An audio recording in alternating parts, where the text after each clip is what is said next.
This podcast is sponsored by nobody. Hey dudes, welcome to Splat from the Past, the only 80s themed horror and sci-fi show where things can get totally radical. Now today I will be welcoming the gorgeous, the talented Nancy Scher.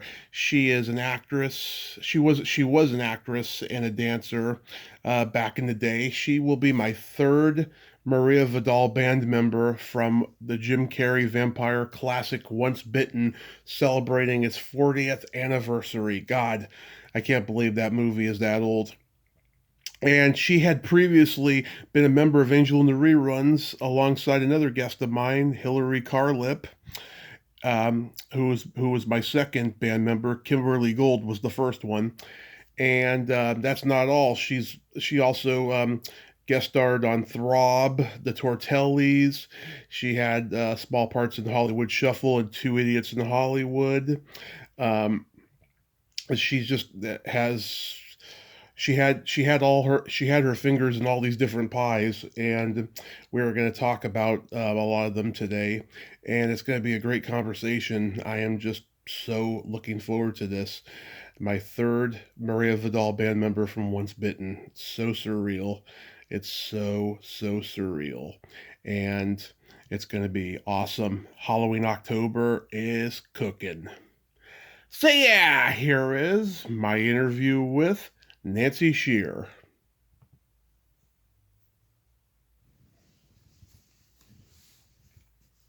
So I want to thank you so much for coming on today. This is such a great honor, and I am so excited about this. Actually, I feel that exact same way. Oh, well, let's dive right in. So, Okay. going back in time, what age did you start dancing? This is about me now. Okay. I think I came out of the womb moving, and I took dance classes, just like tap and ballet stuff in the local neighborhood in Brooklyn. But I always was kinesthetic, Mm-hmm. and I kind of related to the world that way. There's a great story about me being about 8 or 9 months old. I didn't walk yet, but I climbed out of my crib. Huh. So I was already, I guess if I was born now, I would be climbing mountains. But I was very physical. And then, I don't know, I was part of this thing in high school during the summer. It was called the Teenage Performing Arts Workshop. Mm-hmm. And there were Broadway people that would come to local schools.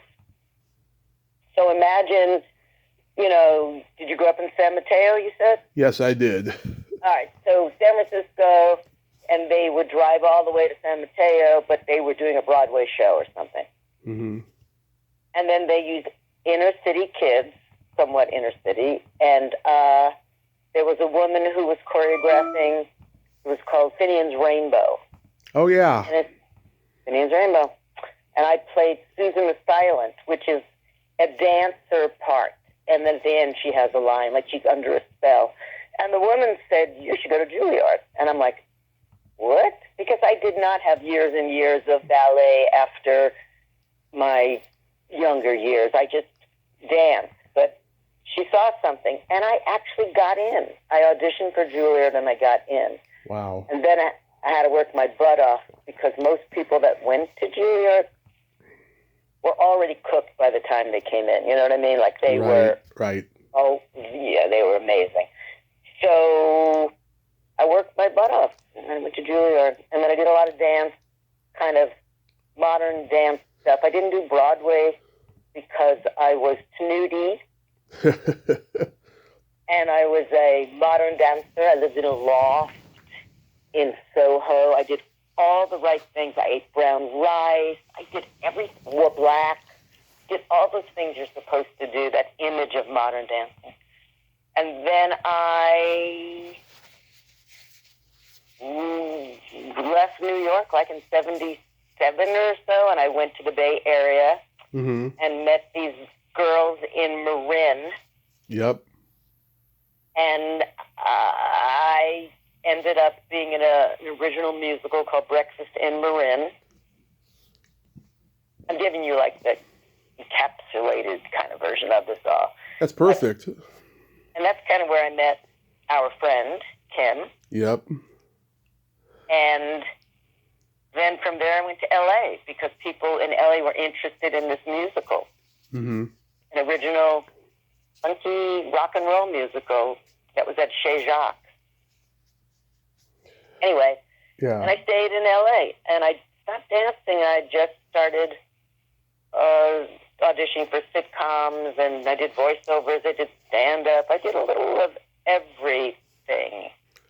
Oh, God, I got stuff to ask now. Yeah. But I actually know, I mean, when we were in the Bay Area, I knew Rick and Ruby. Oh, I love those guys. Yeah. I mean, Brian is still amazing. Yeah. Anyway, so then I got into an all-girl band. Like, we were all actors. Yep. So... And I did Bachelor Party. Oh, yeah, we're going to talk about all of that. But before, I wanted to ask, when you were at Juilliard, were you there at the same time as Lee McCloskey and Maureen Teefy? Lee McCloskey? Was he the tall blonde guy that was in the theater department? Yep, he was on Dallas, and he did Hamburger the Motion Picture, and Just One of the Guys. Yeah. Yes. So I'm old. So I was there when he was maybe a third year. Yeah. So do you know they have years? Like now they're like, because I get the Juilliard alumni thing, and they have classes. Yes. I was there when Patti LuPone, the first year people were there, David Ogden Stiers, Kevin Kline. Wow. That was the first year. I came in maybe like when the dance department was there much longer than the theater department. Dance department had been in Juilliard for a really long time when Juilliard was not at Lincoln Center. Right. But I do remember Lee, if he's that tall blonde guy, right? Yeah, and he was roommates with Kelsey Grammer. Yeah, I didn't know. Wasn't there with Kelsey. Or maybe he was there and then he left. I don't know. Yeah. I can't remember that. I was in the dance department. You were not supposed to, matriculate. You were a dancer, you did dance stuff, but because I liked theater so much, I hung out with the actors. Wow. So I do remember him. Yeah, because he knew Robin Williams and Christopher Reeve. Yeah, they were on their way out when he got there. Right. Because I was not there when Robin was there. Okay. Yeah, when you were going there and you were in New York and stuff, were you hanging out at Catch a Rising Star and CBGB and all those places? So this is the weird thing. I was 17 when I got into Juilliard. Mm-hmm. That was my first year. And I was a snob, like I said. So I would walk from Juilliard to my apartment, which was on West 85th. And I used to pass by Studio 54 on the way home. And I would never, ever, and I had friends who were not dancers like I was trained, but they were auditioning for Staying Alive. Right. Because they were all into disco. But I was a snob. I was not going to do popular culture. I was doing art. Right? So I didn't do any comedy then until the 80s when I was in Los Angeles, and I didn't hang out at Catch. I was at the Improv. I used to hang out at the Improv. And I used to go to the Comedy Store to watch people. Yep. But that's like a different era. That's when we go back to the movie. That's kind of how I knew Jim Carrey when he I don't think he knows my name, but, Yeah. we did stuff together. Because I also auditioned for In Living Color with him. Oh, yeah. He auditioned for it. Mm-hmm. I was like, why are you auditioning? And I would think he was a shoe-in for it, but he definitely auditioned and messed up my audition and apologized profusely. Wow. That's crazy. That is crazy. Yeah. Years ago, Kim posted a picture of you in a Joan Rivers look-alike contest. All right, so no, it was actually a commercial. Oh, okay. It was a commercial for the old MCI, Mm-hmm. and it was something about like don't use any substitute. So there were about 8 of us. Mm-hmm. And the story about Joan Rivers was great because we all show up and we all kind of look like her. And the guy who's sort of the producer comes over, youngish guy, and he said, "Do not engage with her too much. Please don't." And we were all big fans, so we were like, "What the fuck? What do you mean?" Yeah. And we stood there like, "Oh, is she like a diva or something? What is this?" And somebody said, "Why can't we talk to her?" He goes, "Because you'll distract her and we'll never get anything done." Mm-hmm. And we were like, "Fuck yeah, we're gonna play with her," because we were all improv and comedy people, and she was fantastic. Yeah. Fantastic. She was completely professional. She signed these pictures for us. She kept saying to the crew, "They're standing," because we had to stand in this line, and she would walk down this line, and she was just the best to work with. When they say don't make eye contact, they never explain why, and it makes the person come off like a diva cunt or something, and it's just like totally. needs. We were like, "Oh no, she's our hero, our idol," and what? And then not at all. She sat and hung out with us on breaks, and she, in fact, kept saying, "All right, they need a break. Yeah. You got to get these girls to sit down. These women have been standing on their feet." And she did a fabulous thing because there was a teleprompter giving her lines, Mm-hmm. somebody holding a cue card. And she said, "Okay, I can't read this." And in like 2 minutes, really, at the most 2 minutes, she's like, "Put a comma here, put a comma. I want you to stop here, stop the thing so I could do this bit." Blah. Like she was such a pro and kind. Yeah. So I love that I got to work with her. Yeah. But it was a look-alike on a commercial.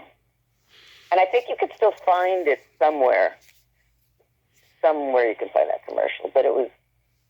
Oh, wow. I wish I had taken a look. I know. I think.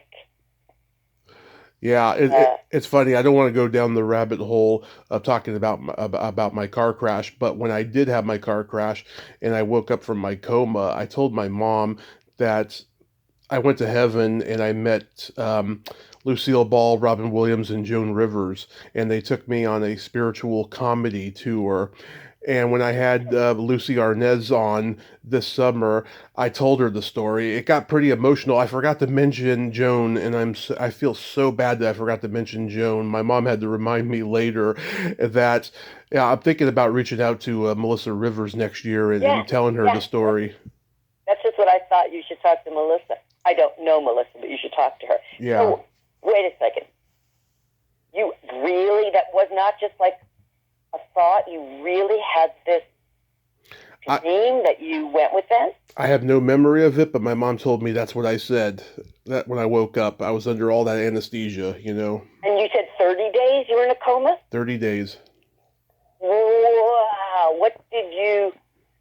And it was alcohol induced, you said. Yeah, it's crazy. When you're laying there from a coma, it's like you're catatonic with your eyes closed. I mean, that you're conscious, but you can't move. It's a weird paralyzing thought. It's just strange. That disease that I have that fear of that disease because I'm such a mover that you're laying there. You're in a coma and you can't move, and you can hear what everybody says. Is that kind of what it was like? Yeah, it's a weird, paralyzing feeling and stuff, and you think you're reliving your day over and over again because that's all you think about. Oh my God! Did you have to relearn to walk or any? Oh yeah, I went through the cliches of recovery. Yeah, learning how to walk and learning how to eat again and all that stuff. Oh, my God. Oh, my God. Was anybody else in the car with you? Yeah, and he only got a couple minor injuries. I can't talk about the aftermath legally of what happened after that incident, but yeah. Oh, my God. So when you woke up, did you have it like, yeah, this is a wake-up call? Well, it took a little while, of course. Once the anesthesia wore off and they stopped giving it to me, then yes, the wake-up call came. And yeah, for about 3 days, I don't remember the first 3 days. I just remember waking up on the third day and going, what happened to me? Like I completely blacked out of a lot of stuff. Oh, how old were you when you did that? I was 31. I'm 42 now. Oh. All right, so that was like, did you get totally sober after that? Yeah, I sure did. And it's been a wild, wild ride. That's all I can say. But look what you created from this. Yeah.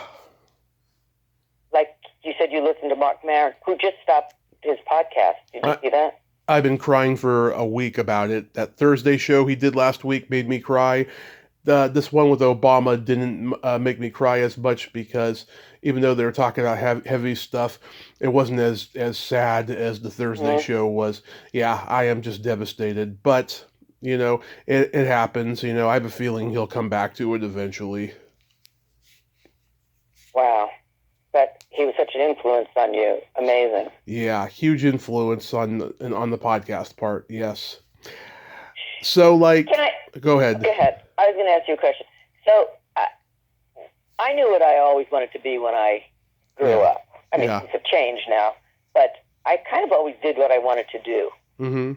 And I knew at one point when I was in LA, if I wasn't going to get that sitcom, like, what else was I going to do, Mm-hmm. So I have this joke that I woke up one morning and I said, oh, my God, I forgot to get married. Yeah. What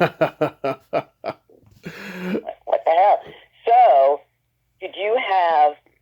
what did you want to be when you grew up?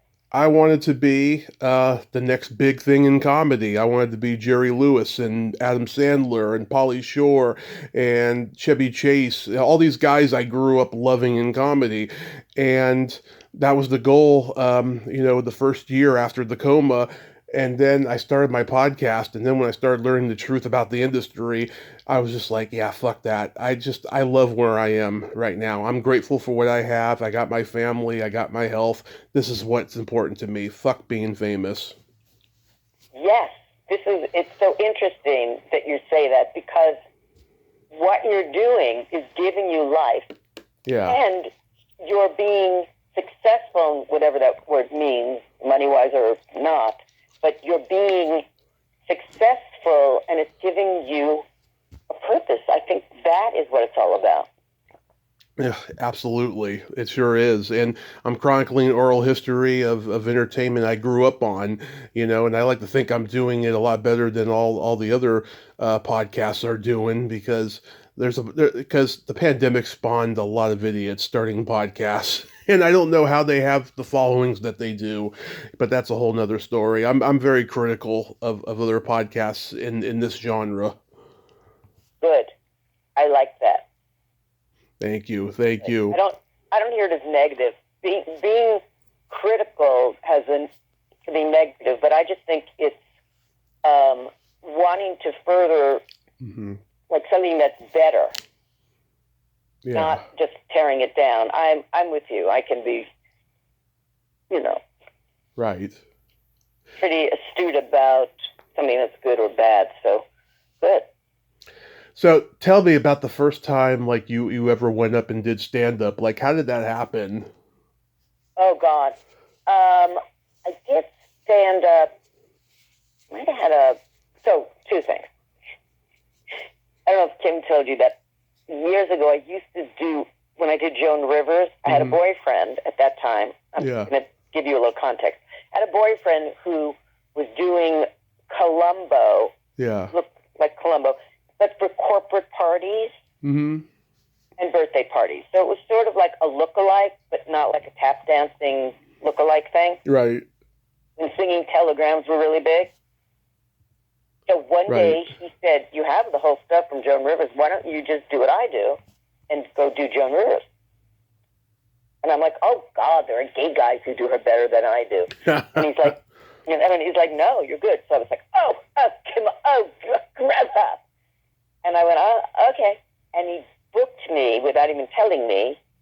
And part of the gig was he would get questions, like if it was your birthday, or if we were doing a corporate, like a Christmas party, 20 people, and I'd say stuff like, oh, I don't want to say Tommy is ridiculous, but I asked him what time it was, and he gave me the history of the watch. Yeah. So they were just one-liners. But if you've never heard them before and you're not into vaudeville, it's funny. It sounds a little improv-y. It was really improv-y. So I had, things I would say, but I just started to do like a 20-minute stand-up with certain things I had to say. Right. And I was like, oh, I could probably do this. So then I was hanging out at the Improv. And at the Improv, if you're, like at Catch, if you were new, how was it? It was the opposite. At Catch, if you were, I know. You were the MC if you had had a lot of experience. Yeah. And I ended up being booked, like to do MC before the Improv, booked to go on the road locally in LA, like Valencia, or, it's local, and to MC the night of other comics. So I got to hone how to just talk to people, and I would break up my set into like little 5-minute things. So I got a little experience doing that. Then I went to the Improv, and they knew me, and I was cute, so they will put you on late. And I sang. I did a little singing in it as well. And I used that when Saturday Night Live came around, I was able to audition for them. Wow. So how did that go? Did you get to meet Lauren and everything? No, I just was, what was the guy, I just forgot his name, the one who went on to be a senator, and then Al Franken and his partner. Tom Davis. Yes. I auditioned for them. Wow. And did not get anything, but they were very nice, and they laughed. Wow. So I used my stand-up as a way to get people to come and see me so I can audition for TV. Wow, that is so cool that you got that. God, you've had these Zelig-like moments in the industry. I did. I did. And some people, like I was at the Improv when Brandt was there. Yep. When the Funny Boys were there. Oh, yeah. Paul Reiser was doing stuff. Yeah. Oh, what's his name who became a right-wing, I just forgot his name, a right-wing podcaster guy. Which one? When he was a stand-up, and I was there when Bill was there. Bill Maher? Bill Maher wanted to buy a joke of mine, but it really wasn't mine to sell, but it was really funny to him. Should I tell it to you? Go ahead. I said, so this is very long, long time ago, might not be funny to anybody, but do you know who the Van Pattens were? Yes. All right, so I said, the Van Pattens, that's the closest to the Kennedys that I'm ever going to get. That's good. That's good. That's not my joke. Uh-huh. A friend gave that to me, so Bill says, I want to buy that. I go, I can't give that to you. Yeah. Because it's not mine to sell, I guess. And it was funny. It was like a roast funny joke, so that was funny. Did you know Sam Kinison or Andrew Dice Clay? I knew Andrew Dice Clay. This is the weird thing. We're both from Brooklyn. Yeah. I just thought he was a fucking annoying guy from Brooklyn, like I grew up with. Yeah. Who knew he would get so... I mean, he walked me to my car one night. I'm like, ugh. Like guys I grew up with. No thanks. Yeah. Yeah. something else I was going to say. I have a really great story about doing a singing telegram with all the big, this is a Yiddish word, big macha. Mm-hmm. Big, you know what that means? Matzah, it's... Macha. They're like bigwigs. He's a big macha. That means he's a bigwig. Okay. So I'm doing the singing telegram. Mm-hmm. My friend, with Hillary, who was in the all-girl band. Yep. And, so she had a thing called Cindy and Mindy, and we were like your biggest fans. Mm-hmm. Usually we do fan club for like normal people, and it goes over great. This is for Ed McMahon at Chasen's, which is like a big deal. Yeah. So she spoke to his wife, Victoria, and we got all this information about Ed McMahon. And it goes like, and we look like we're from the 50s. We're wearing poodle skirts and sweaters with buttons all over it. And I'm Cindy, I'm Mindy. And it goes, oh God, oh my God, it's him. And then I go, my favorite, the utmost, the ginchiest, it's Ed McMahon. So we do that, right? Mm-hmm. But we are outside the room, and there are these two double doors, and the maitre d' has his hand like, wait. He's waiting for silence. Okay? Mm-hmm. And then he opens the door, and we go, we love you, Ed. Oh, yes, we do. We don't love anyone as much as we sing our song. And there's dead fucking silence. Mm-hmm. And who is in the room? We look around. Who is in the room? Dick Shawn, Johnny Carson. I mean, wow. What's his name? The one who gives insults, Don Rickles. Don Rickles, yeah. All right, this is the best part. It's silence. And then they just start mocking us. Wow. Like, you're just jealous because they're not your biggest fan. And they're like doing shit. And I'm looking at Hillary, so we can't even really do anything. We start the act, and there's some stuff going on. And then finally Rickles yells, will you let the kids do their act? Yeah. God. And we kind of did what we did as quickly as we can. Mm-hmm. Got out, and we got paid, and we got a tip.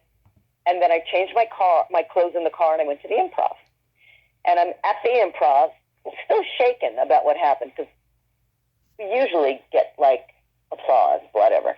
And then Bud, who owned the improv, came in, and he goes, hey, you guys were funny. I go, oh, you were in the room. And then he said, oh, yeah, you just came in at a bad time. Somebody yelled, fuck you, Carson. And you went, we love you, Ed. Oh, yes. So the silence that the MC held for was shock Shit. and horror that somebody yelled, fuck you to Carson, who was like the head guy in the room. Wow. Now that's scary. That is great. So how do you meet Hillary and start Angel in the Reruns? Oh my God, she is Angel in the Reruns. She is brilliant. Yeah. She is creative. Mm-hmm. She created this character called Angel, who went to jail, and we were all in jail. It was kind of the time of the groundlings where people were creating characters that you could take out in real life. Mm-hmm. All right, so I was friends with Hillary, and truthfully, I don't remember. She just asked me to be in it. Yeah. And then she brought two other women who I poo-pooed because they were really singers, and they worked with, I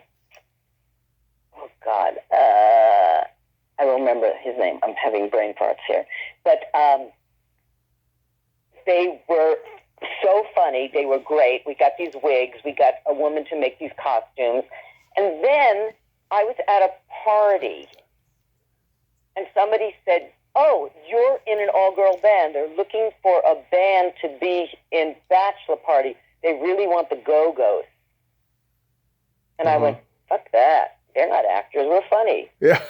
We auditioned at Culver Studios in a big airplane hangar.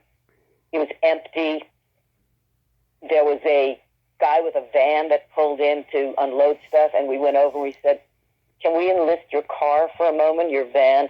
And at a certain point, we pointed to him, and he put his headlights on, so it looked like he had lights.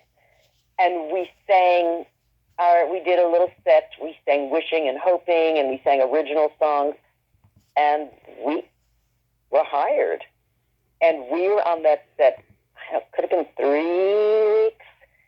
It was fantastic. Yeah. Tom Hanks was delightful. We made the making of Bachelor Party. Hillary made her own movie with us as the stars, and all, like Michael Dudikoff, and they're all like bringing us gift baskets in the movie. We stayed in character. We would go out in character. Yeah. We did something at the Improv. We did a little set at the Improv, and I have a nice picture of me and Timothy Hutton. Wow. It is kind of Zelig-like, isn't it? It is very Zelig. Very Zelig-like. Oh, my God. Yeah. Do you remember seeing the donkey OD? Oh, my God. We were on set when the donkey just keeled over. Mm-hmm. And we were worried. You know? Yeah. We were worried about... Look, there were a lot... what's his name? Diamond? He was... Barry Diamond. I've had him on. Barry Diamond was so, for me, out of control. Yeah. That we're just improvising and dancing, right? Yeah. He was so touchy-feely that instead of me... I'm from Brooklyn, right? I wasn't like, oh, it makes me so awkward. I was like, I'm going to fucking kill you. Stop touching me like that. If you want to dance, just dance. But it was part of his character, was like ADD. ADHD. He was just wild, Barry. And he is a nice guy. But there were moments in that shoot we were like, oh my God. Yeah. And they let us do anything. Really. You know, the Go-Go's couldn't have done what we did in that movie.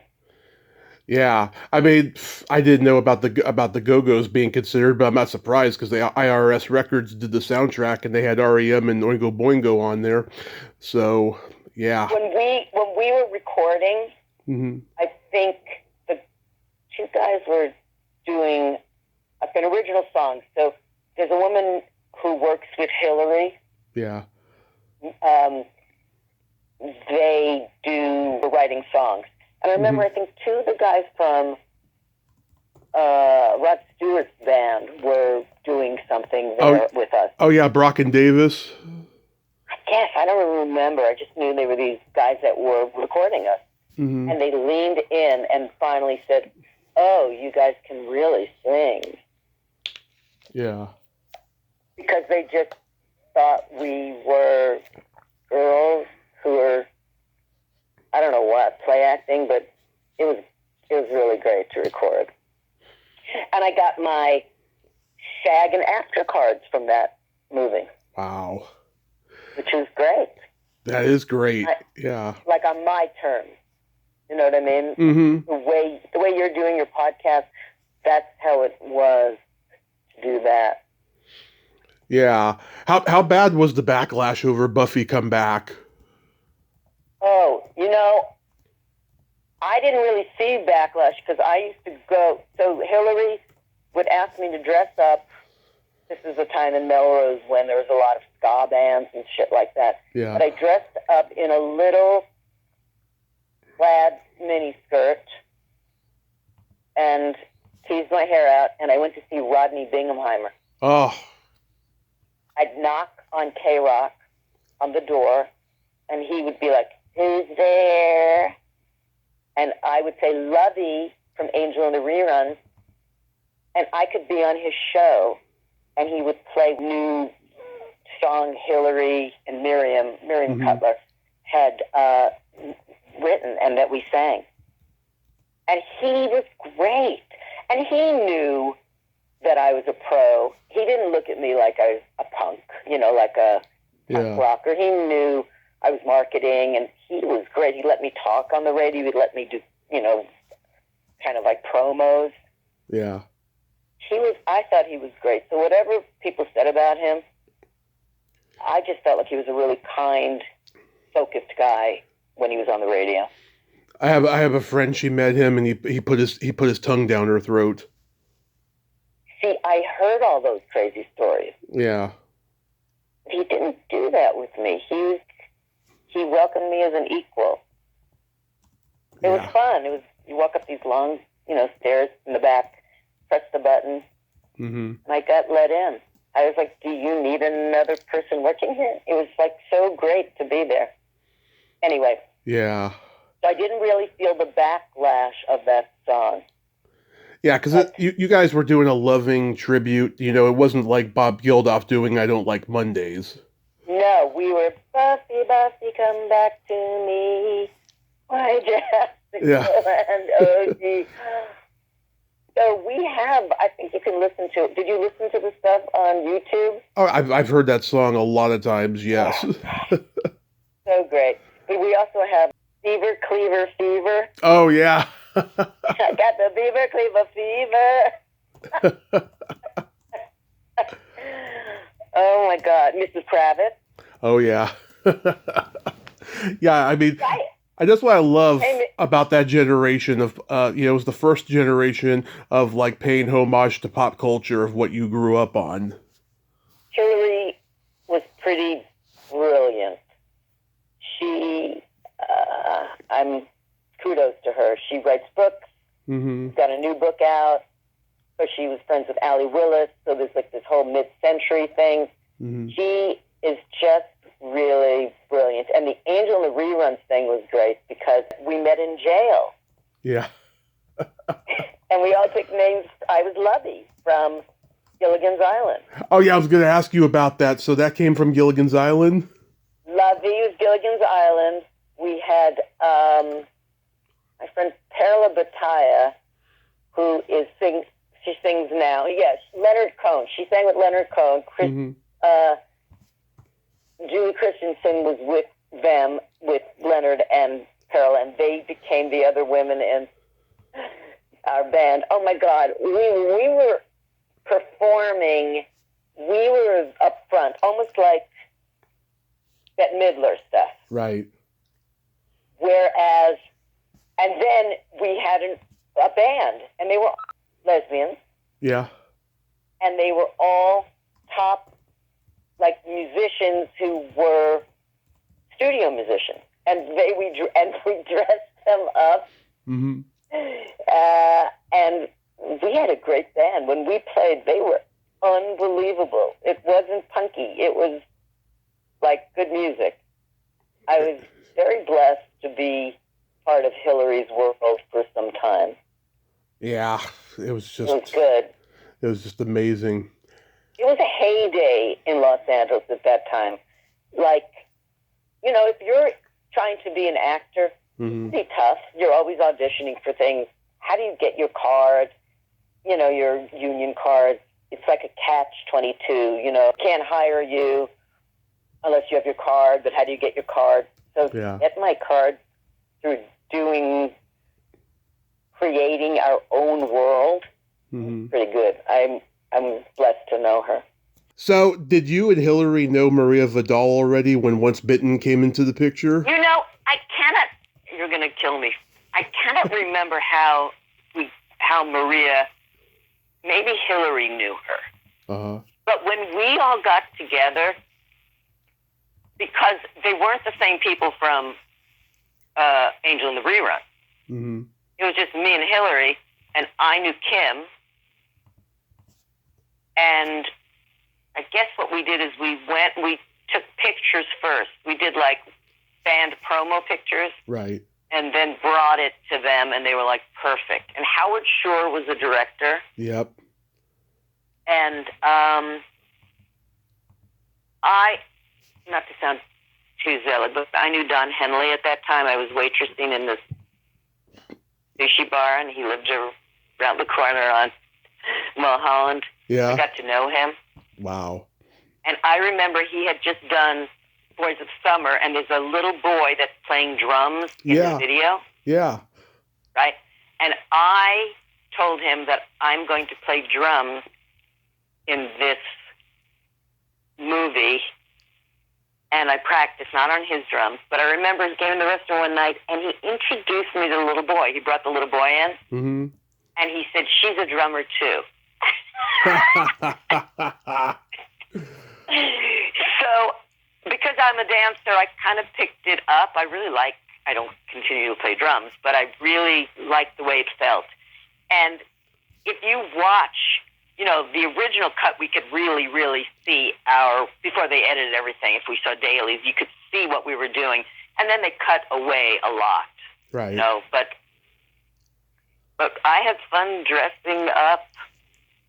One of the things when you dress up like that, like you're wearing shit like Madonna wore, Mm-hmm. It was fun. So much fun. And yeah, Kim said that Skip Lackey was hanging around you girls all the time. Yes, I remember that now. See, I knew she'd remember more than I would. He's a great guy. I had him on, and he's great in the movie. I just love how, he uses the same line on every girl. Hi, I'm Russ, and I'm a Sagittarius. I love pizza, Tolstoy, whatever. Listen, you are a mature person. Oh, no, I'm a mature person, and you are a mature person. So let's skip all the bullshit, get rid of our inhibitions, and do what we really want to do. And when we were hanging out in between, hurry up and wait, right? Yeah. Hurry up and wait. Yeah. And Jim Carrey was fantastic. He just hung out with us. Sometimes funny people are not funny. Oh, yeah. Age, Oh, yeah, like Bill Murray. Is he... I don't know him. He's very serious, standoffish, but when he turns it on, he surprises everybody. Okay, well, Jim, though, was, you have to entertain each other when you're sitting waiting to go on.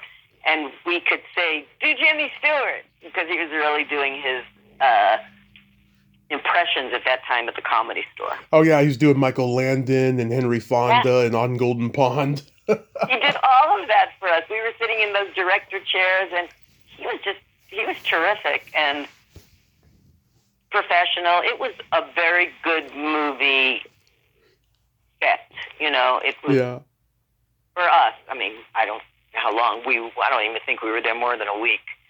But we just had to go act like we were an all-girl band, and I knew how to do that. It was fabulous. Yeah. Oh, my God. Wasn't Just One Kiss written by the Rubin News? Yes. So that was John Rubin. Yeah, I got John coming on soon. He is fantastic. Yeah. That song was, yes. There was so many, weird connections. That happens in LA. Sometimes, when you audition for something, the director, or they hire somebody else who you worked with in your last thing. I had done the Rocky Horror Picture Show in New Mexico. Wow. And the girl that played Janet, Heather Lee, who's fantastic and has done a lot of stuff in Broadway, and Michelle Mays, who you said you... Yep. I've had her on here twice. Yeah, she's unbelievably fantastic. Yep. But the next thing I did when I came back to LA, I auditioned for Wings. Yeah. And Heather was cast in it too, so when you come on the set, you're like, what the hell? Yeah. How did that happen, Yeah. So I think that's kind of like a lot of worlds were colliding in one spit, and it's kind of like you're in the right place. Right. And they're so talented. Tommy and John are very talented. Yeah, I'm looking forward to talking to John when it comes up. That's so awesome. Yeah, so did you get to be on In Living Color? Because it says on your IMDb that you were. Yes. So this is the funny thing. I knew. So when I auditioned, I knew Keenan from the Improv. Right. So I go and audition, and that's when I did this audition with Jim. Mm-hmm. I did not get to be one of the main characters, but I also knew writers who went to do Mad TV after that. Right. So I would get a call, like one afternoon, just saying, we have a bit, we need more people, are you available? Yeah. Come down. All right, so there was one day, and I'm in this really good skit called Environmental Guy with Jim. And you could just type in YouTube. I remember him. My family was so white trashy. We looked forward to watching that show every week. I loved that show. You have no idea how much I loved it. Tommy Davison, very talented. Yeah, he's doing MC Hammer and he gets caught up in his pants. Oh my God. And he would do, he did a great Sammy Davis, unbelievable Sammy Davis. But anyway, I just go in and I'm told, oh, you're going to be in this sketch with Jim and the environmental guy. So he's in the park and he doesn't want you to eat meat. And he kind of has like a mustache, just hysterical in it, whatever. And I show up because they say bring jeans. But I brought like acid wash jeans. Remember, it's the 80s. Oh, yeah. And the wardrobe person goes, no, we need dark pants. You're a dancer. Come on, let's get some of the Fly Girls clothes for you. Mm-hmm. I go, okay, I'm not a Fly Girl dancer. I'm like a modern dancer. But dancer, I don't know. That's what she thought. So she walks me over, and their jeans were fucking huge. Mm-hmm. Like, they were big girls. I would look like a modern dancer. I weighed 100 pounds. Yeah. So she hands me something from, Rosie Perez or J-Lo, and she goes, okay, just put them on. And they dressed me the Fly Girl clothes. I love that story. Oh, these girls are big. I go, no, I'm just tiny. I'm weeny. Don't say they're big. Yeah. And then we go out, and there are these, and you have to learn their lines pretty quickly, but there are the old-fashioned, somebody's holding cue cards. And the first take we do, Jim completely goes off book. Of course. He's not reading it at all. That's right. But he gave me so much more to work with because he was saying different things. Yeah. I got to do so much more. And then they said cut, and everybody was hysterical, laughing. And he looked at me and he goes, sorry. And I go, you keep telling me you're sorry for shit. You gave me more stuff to do. Anyway, we went back and we did it again. And anyway, so it's immortalized on YouTube, me and Jim. Yeah, I loved it. I loved going in. Sometimes they would say for In Living Color, they'd go, we don't have anything for you, but if you show up, maybe we'll put you in something. If not, at least you'll eat in the commissary. I'm like, all right. But I just wanted to keep showing up because I thought, I didn't get in the first time around, but maybe when he sees me, he'll be like, we could use you, but no. You were on an episode of Throb? I was in also the title card. So one of the things about Throb is since I worked in this sushi bar, everybody in the industry would come in and eat in this fancy casual up in Mulholland in Beverly Glen. So I got to audition for Throb, so imagine the same people in the background of every show. So they're the main characters of all the lines, but there's you in the background. And you walk over to the desk and you put something on and they kind of say something to you, but you don't have any lines. Mm-hmm. But you're in it every week. So Diana Canova, who's a star. And I love her. I had her on earlier this year. I love her. She was so sweet to me. Yeah. She was darling. She was fantastic in that too. And she said, they go home, her and her husband would go home and talk about what can they do with Nancy. I'm like, shut up. As I bring them their sake, I go, shut up. Mm-hmm. They say, we think you should have some lines. I'm like, that would be good. So that didn't happen, but they said, believe it or not, there's an all-girl band that's going to be in next week. Why don't you just come in and you can be in the all-girl band, which was like a Supremes. You know, it was like 3 girls. Yeah. It was the Tamettes. Exactly. That's right. So, and it was was Shelley Plimpton one of them? Shelley Plimpton. That's right. Yeah, because I had her on last year, and she had no memory of ever doing this. Yes, I have a picture of her. No, she was in it. And I said to the director, can I choreograph? Because we should be doing like girl group movements. Mm-hmm. And he said, yeah, do it. And then I said, can I get a credit? He goes, don't push it.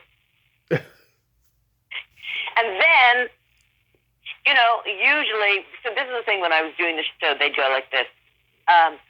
When I was just one of the background people, they'd go, talent. So that means they're getting the background. They don't say background. They go talent. And then they go, talent and Nancy. Yeah. So, and then I did, you know, that episode. But I know, I'm sure she didn't remember. There's things that, I did the Gong Show with some friends, and I didn't remember I did the Gong Show. Wow. What did you do on the Gong Show? Another, like, 3, like harmony, 3 girls. Hillary was on there juggling. She was amazing. Yeah. She was there, like, when the brothers Karamazov were big in Los Angeles. Do you know who they are? I've heard of them, yeah. They were juggling. But she did fire. She ate fire. Did she tell you that? Oh, yeah. We talked about that. And, yeah, I told her, you know, she was, like, fresh out of high school. She looked like Mama Cass back then. She was she grew up in L.A. Yeah. She wasn't, like, connected, but she could kind of get how to get around. You know, like, who to call, what to do. And she was fantastic. Like I said, I'm blessed that I got to do stuff with her. You were in the very last scene of Hollywood Shuffle. I love that movie. All right. So that's how I knew Keenan. So all of us were friends from the improv. And one day, I just forget his name. Hollywood Shuffle. Robert Townsend? Robert. So one day, Robert said, so first of all, Robert was friends with Damon and Keenan and Arsenio. Yep. Did you know they all had names for each other? I'm sure they did. So, like, from Saturday Night Live, what's his name? Eddie Murphy. Eddie Murphy, yep. Was Big Money. Yeah. Called him Big Money. And Damon, no, I think Keenan was, at that time, Little Money. And Damon was No Money. Yeah. Anyway, Robert, we were all hanging out, and Robert said, I'm making a movie, and I'm going to do it on credit card. And then we all were doing it for free. Yeah. So that last scene, he used to have TV shows, an HBO special, and it was called Partners in Crime. Oh, yeah, I remember it. And we, you know, there were mostly African Americans, but there were like a handful of his white friends. So we played executives. Or I know Lisa Mendy. She's a friend. Oh, I remember her. Yeah, Dom Irera's ex-wife. Yes, Dom. Yeah, Dom's not doing too good. Dom's got Parkinson's. Oh no. Yeah. My dad had Parkinson's. Oh yeah. A couple people in my family have, but yeah, I mean, that last scene cracks me up because oh my God, in the post office, right? When because I had postal workers in my family, and so whenever I see anything post office related to the movie, it cracks me up. It was so. I loved making Robert laugh, and I made him laugh in that last scene. I would like to see that last scene. Where can I find that last scene? It's on Tubi and YouTube. You know, the whole movie overall is on there. All right, I got Tubi. I will watch, except for those fucking commercials, but I will watch that. Yeah. And then what happened is that we got a call from, not who it was, his production person, and she said, everybody's getting paid. You're getting favored nations, so come and get a check. And we had done it for free. Yeah. Because it was Robert. And I remember we all went to his house, and we were standing in his driveway like, what the fuck? This is good. Like, then he went on and he did 5 Heartbeats. Yep. And did you see him in The Bear? You mean the most recent Bear movie? No, the Hulu The Bear. Oh, no. I haven't seen that. He plays the father of she's an actress with like an African name. Okay. You know what I mean? No, but it's okay. He's good, doing serious work. I was very impressed with him. How about the Anyway. How about the Tortelli's experience? Oh, Tortelli's was really great because I had done the voice. Oh, so the thing about doing Wings, it was called the 4 Days in Infamy, and they all the characters in Wings talked about a really bad date that they had. Mm-hmm. And I played the voice of a ventriloquist puppet. Wow. And that's Heather Lee played on camera, and I just did the voice of a puppet. Ooh, let's go, Joe and party. So I have this sort of high-pitched kind of puppet voice. So after I did that, they liked me. So when I auditioned for the Tortellis, because it was the same people, I got hired. Right. And I remember it was like one of my first on-camera things, and I played the housekeeper in a fancy hotel in Vegas. Mm-hmm. And I remember the director saying, I need you to walk from here to there. But I had been used to doing theater. Yeah. You know what I said? What? I said, why? She doesn't say why to a television director. He looked at me like I was insane. So you do that in theater, like my motivation, or why do you want me to go there? And he went, because I told you, and the camera angle. And I'm like, okay, I got it. I'm like, don't go any further. I got it.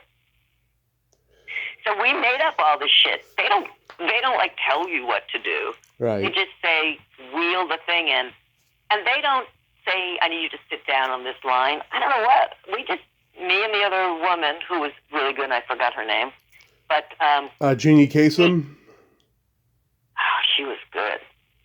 And the daughter's been on the show, Mandy Ingber. On your show? On the Tortellis, yeah, from the Tortellis. I've had her on. Every morning we came in, I think it was just a week.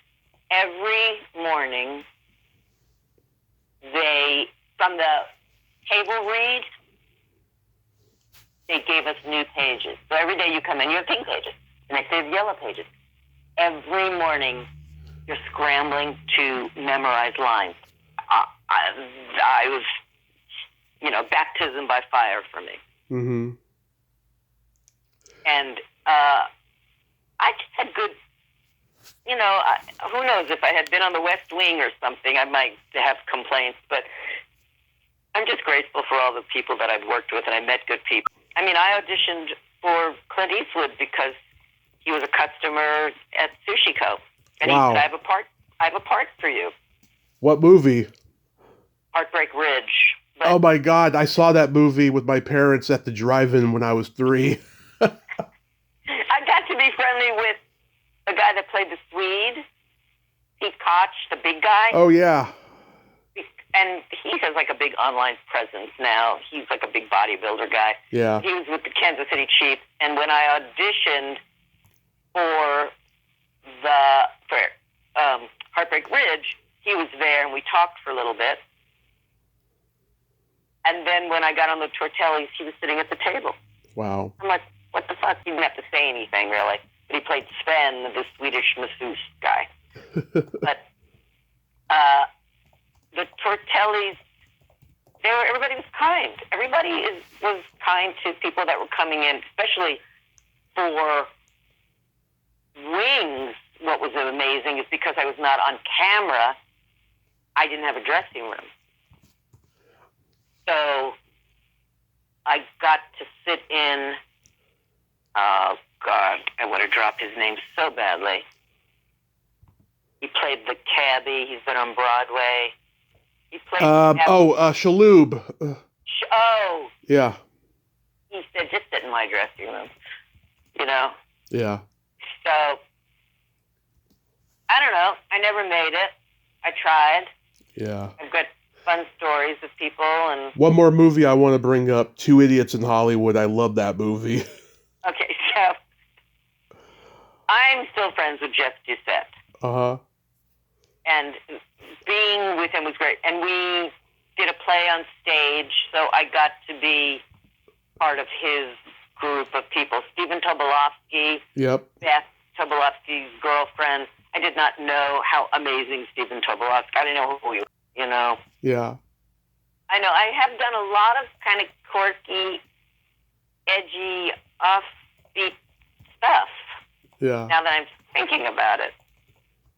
I wanted to do, you know, I wanted to get into a sitcom so badly at that time. But not meant to be. It's not meant to be. No. That's a great movie, though. It's a movie you couldn't make today. It's so damn wrong on many levels, but funny. Two Idiots in Hollywood? Yeah. That's so wrong. It's so funny, though. So why did you leave showbiz and opt for a blue-collar life? You know, like I said, I was older. I was in early 40s, living in a really nice guest apartment in Laurel Canyon, and I woke up, like I said, and said I forgot to get married, and I thought, this is it. I don't want this to be it. So I ended up being in this seminar for people who were working on their lives and career. And you had, like, some famous people that were in it. Like, Christopher Noth was in it, you know. He was Mr. Big. He was in it. I don't know, a lot of people, I don't know who else would be, I could, off the top of my head. Okay. But, I don't know. And then a lot of us met our spouses there. Mm-hmm. And I wanted to have a child. I just wanted to have a life more than me alone. And then the person I married, and we had our child in L.A., and truthfully, it was a nanny culture that I was in. Uh-huh. And when I was pregnant, I was in a group with, I was in a group with Jim Belushi's wife. Uh-huh. I was in, Catherine Keener was in it. Wow. Reese Witherspoon was in this group. We were all having babies. So it was like a yoga group for yoga. Mm-hmm. Cindy Crawford. Okay. And we would go, after we had our babies, we stayed friends, and we would go to people's houses. I did not have a house like that. I had a little house in the valley that I was renting with my husband, my child. I did not want them to come to the valley, and they didn't even want to come to the fucking valley because it was so hot. Yeah. So, and there was old Nanny, except Cindy Crawford was great. She was like the nap Nazi. She was like, my kid goes to sleep now. Like, you guys have to leave. Mm-hmm. But she was lovely. She called the Ivy, which is a fancy restaurant in Los Angeles. I just remember the story. And she wanted to cater the luncheon. And they go, we don't do that. And then she said, oh, I'm Cindy Crawford. And then they said, we'll do it. And she said, don't do it because I'm famous. I don't want you to do that. Like, she was really down to earth and didn't have it like, you should do because I'm famous. And I was always impressed by that. You know, there was something really down to earth. Anyway, at a certain point, I'm like, this is life. I'm not going to raise my kid in L.A. Yeah. So my husband... It felt like you were in a cult? Just felt like I had to behave a certain way. And I didn't want to be part of that world anymore. Yeah. You know? It was a culture shock because we moved to Corvallis.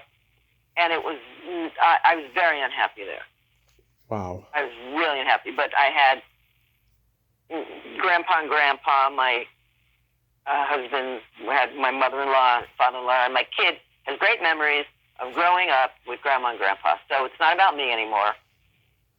And then, because I hated being there so much, we moved to fabulous, small town, yet sexy, Bend, Oregon. Anyway, so we moved here. And I occasionally have nostalgia for Los Angeles. I just watched something, John Mulvaney had something about interviewing punks from Los Angeles, and I watched it, and I actually got nostalgic for the old days, like the Troubadour, Sunset, going up and down Sunset, Ben Frank, all of the Los Angeles stuff. Anyway, wow. Look at my life now. I kind of had fun, didn't I? Yeah, you sure did. You've lived to tell the tale, you know. I'm sure I'm going to remember shit like, oh, I should have told them that story. It's okay. So real quick, let's play my secret silly game. This is a series of silly slumber party questions. It's no win or lose, just pure fun. And how the game works, Nancy, is I ask you the question, you answer it, then you ask me that exact same question, I answer it. And feel free to comment on the answers because they might be funny. Okay. Nancy, are you ticklish? Yes. Tommy, are you ticklish? Yes, I'm baby ticklish. Well, baby ticklish. Is that like squirmy ticklish? Is that like Yeah. end up like sitting on the couch kicking me with the bottoms of your feet ticklish? Exactly. Yes, I'm an easy tickle. I've heard that about you. It's actually written on a bathroom wall. Yeah. For an easy tickle called Tommy. Is your belly button an innie or an outie? Oh, my belly button is an innie. Tommy, what is your belly button? Is it an innie or an outie? It is also an innie. What color are your toenails painted? None. No color. Okay. Nothing. And do you have painted toenails? Orange and black. It's Halloween. Ah, so seasonal. Yep. And what are the other holidays? Can I ask you that question? What are the other holidays that you paint your toenails or your? Well, brown for Thanksgiving, red, green, and white for Christmas, silver for New Year's, stuff like that. Okay, good to know. Been doing that since I was 13, by the way. Oh, you were a traditionalist, I see. Exactly. What would you say is your best personality trait? I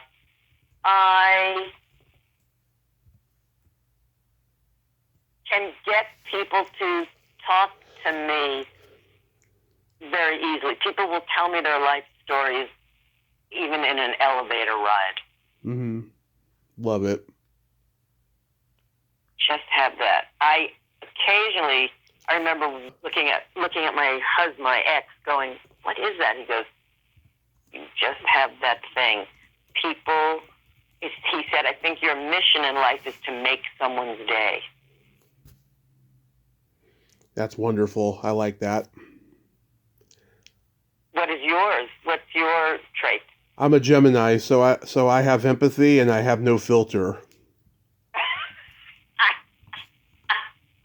Oh my God, do you find your filter is getting less and less as you age? Oh, of course. Of course, it goes with the territory. What is your guilty pleasure? Oh, I know it's really silly, but like tater tots and a glass of wine.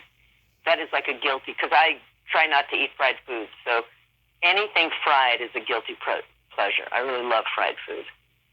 Okay. I love watching a raunchy sex comedy movie and eating pizza. All right, let me add to it. That's not true. Wine, tater tots, and K-dramas. That's interesting. Do you know what K-dramas are? I have no idea. Oh my God, Korean dramas. That's what, you don't know what Korean dramas? No, my food tastes are very boring. No, but watching Korean dramas on Netflix.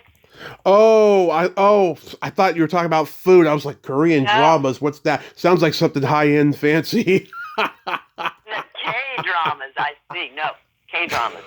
Okay. Like, okay. Not K-pop Demon Hunters, which is terrific, but K-dramas where they're like time travel and romance and humor, and the boys are prettier than the girls half the time because they're from K-pop bands. Anyway, that's my guilty pleasure. Nice. If you could have anything named after you, what would it be? I don't know. I'd have to think about that. Maybe a park. Nice. And you? What would you want named after you? A vibrator.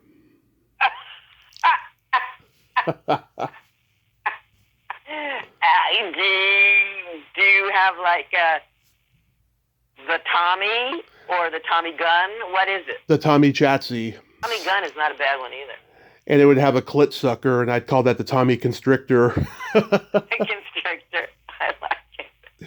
And then my favorite question, is there a stinky smell that just makes you gag? Sulfur. Nice. Like bad eggs. Mm-hmm. What's yours? Either farts or feet. Oh, yeah. Yeah. Bad socks. The classics. Yes. I have a couple jokes for you. Go ahead. What do you call a boy that doesn't masturbate? What? What do you call a boy that doesn't masturbate? A liar.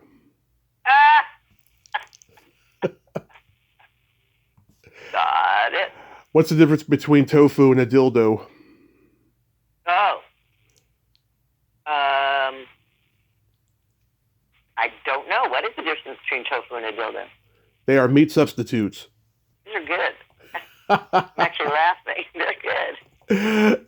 Nancy, you are awesome. Thank you so much for coming on today.